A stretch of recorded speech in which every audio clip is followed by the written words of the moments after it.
Et salut, si toi aussi ça te gave de synchroniser deux pistes audio à la main, cette vidéo est faite pour toi. Aujourd'hui je te montre en quelques clics comment synchroniser des pistes audio. On passe sur Premiere Pro, c'est parti. Alors dans un premier temps, tu vas importer tes fichiers.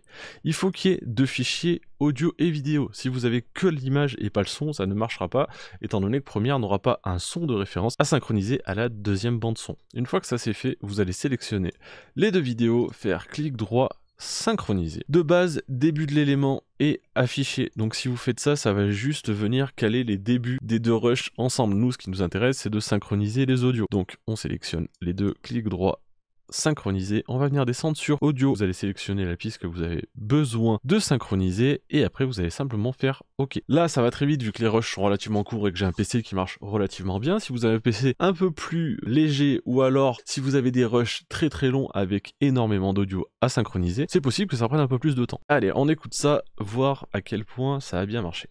Et salut à tous, si aujourd'hui on parlait un petit peu synchronisation du son, est-ce qu'on va synchroniser facilement ce téléphone Xiaomi avec ce PowerShot V10? On regarde ça ensemble, c'est parti.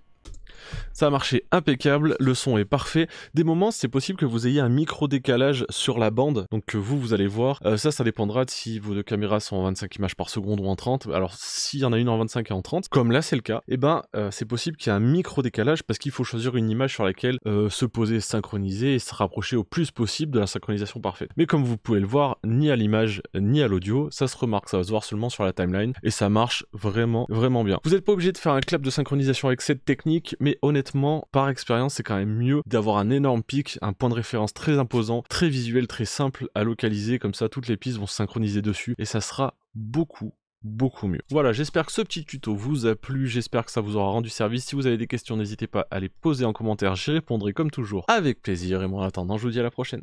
Ciao.